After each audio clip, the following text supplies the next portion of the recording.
Hello, good day everyone. We are meeting once again for another topic. Today we are going to talk about 3D printing for aerospace and aviation industry. Okay, let's go to the document.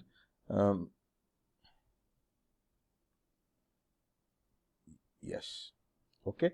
So most of us know what is 3D printing is, and then it is another analogy to additive manufacturing, etc. But they are predominantly used in aerospace and aviation industry. Okay, it is one of the perfect solution that you can give for, because today metal printing is also come up, and then how we can even replace parts. And so earlier we were trying to do only prototyping. Today we are trying to even use original parts for the that are to go onto an aircraft. Okay, parts produced via additive manufacturing can be stronger, okay, and can be made lighter also, because the lattice structure inside we can try and make it hollow without sacrificing the strength of the product. Now this article actually it examines the stages of aircraft design as well as the various types of 3D printing processes used at every stage. Okay, first during the design communication stage. Okay, so during the design communication, it is more about the concept design, and then how the designers throw their concepts in the form of a form, fit, and function to the authority where the decisions are being taken.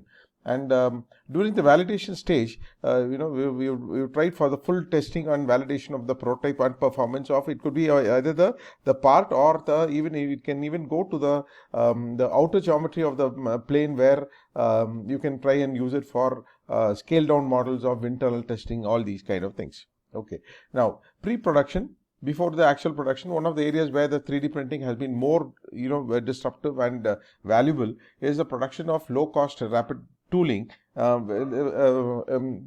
comparing with injection molding. Now injection molding and like you uses thermoforming, jigs and fixtures, etc. there. Now these components, since they are more made out of plastics and thermoforming plastics, like they it's much more cheaper than me making a mold.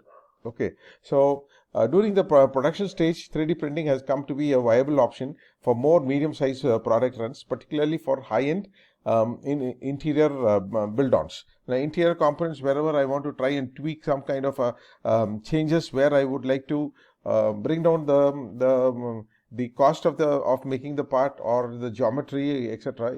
We can try and go for this kind of 3D printing. Customization definitely is a welcome stage, where lightweight bracketry, or when they are designed such that the drag is bringing down, and the cost of the fuel that is being used is also bring down. It justifies the impact of just making just one single part. Okay, now what are all the 3D printing usages in the aerospace engineering? One is generally the jigs and fixtures. Jigs and fixtures are those kind of fixtures which are being used during the production process, or when you're trying to fabricate the aeroplane, okay, or the aircraft. At the time, a lot of jigs and fixtures get into manufacturing, and they aid the actual production of the aircraft.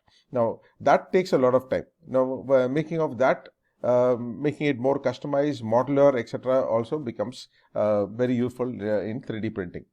Now in the surrogates. Now what are surrogates? Surrogates are when there's an assembly there, and there are some components which are supposed to be there, but they are going to come a little later. Okay, they are standard parts. They're going to come a little later. Now I cannot keep void there. So there I try to put a coverage of and then I block that area, and then those are called as surrogates. They fill up that area. Okay, they are placeholders or parts that are used throughout the production, that represent components that are later installed in final assemblies. Surrogates are basically used for training purposes. Now this one has been a model of a jet engine, and it was a 3D printed for educational purposes, and thanks to the JetX. I think these most of the materials, I acknowledge that the materials has been taken from the internet, and so definitely the acknowledgement to the authors get into here. Now, mounting brackets, 3D printing commonly use the manufacture structural and low volume metal brackets, either direct metal laser sintering or selective laser melting. These kind of processes are used for in the aircraft to a large extent.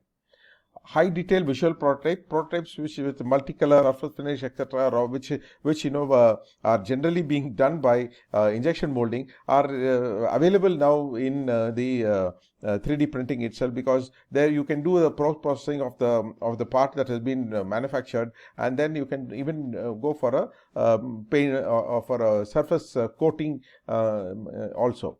Okay, so that there is no restriction on such kind of things, telling that that there is these are only plastic looking components and like that. You can even give a metallic look components. Geometric design freedom. Aerospace applications make use of advanced engineering materials. The materials are very multiple kind of materials. The geometries are different, complex geometries.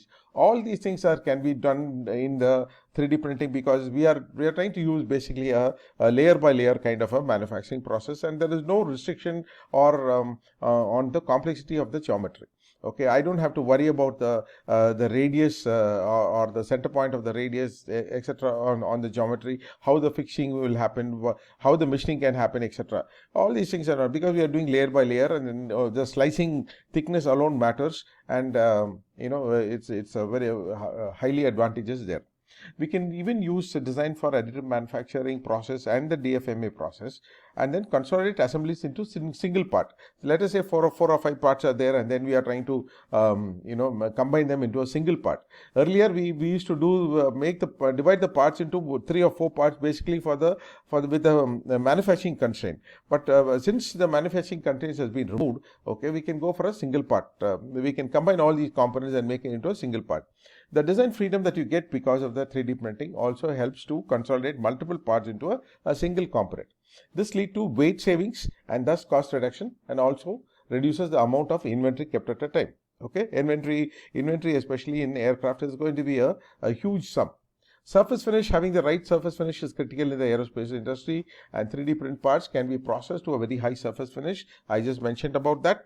Then part orientation, functional parts that will bear load, which direction will the slicing is supposed to be, where the load is going to come. The load is always supposed to be acting perpendicular to the slicing direction. Okay, so most of the parts will have an anisotropic mechanical properties, and will be weaker in the Z direction. So generally they try to have it on the other perpendicular direction.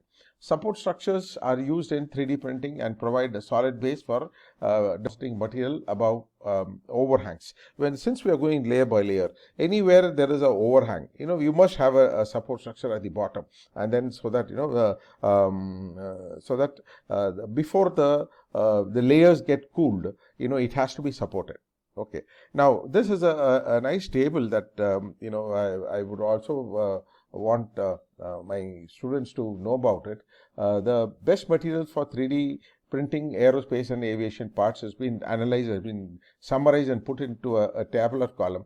What are all the various applications? What is the example part there? What are all the requirements for the aerospace industry? Whether it should be heat resistant and or it should be a customizable one, or this is a very large part, or whether it must be a metal, etc. So for that, what type of recommended process are being used, and what is the recommended material that are being used? Okay, so this is definitely a nice slide, nice table. Now 3D printing in practice. Okay, here there is a sample that has been shown on the brackets that must affix a reflector and feeder facility components securely to the body of the satellite. Now on the body of the satellite, they would like to have these kind of brackets that will fix the reflector. Okay, now such kind of brackets, they may be quite colossal, or they may be highly volumetric in nature. But then when you really analyze, you can try and make it into a part. This is where the generative design comes into picture, and using the generative design, you can bring it into this structure, and you can print it without sacrificing the strength of the structure. Okay. So with this, I think I will close today's topic, and it's been nice that we are having presented here. Okay. So we will meet once again on a different note. Okay. So let me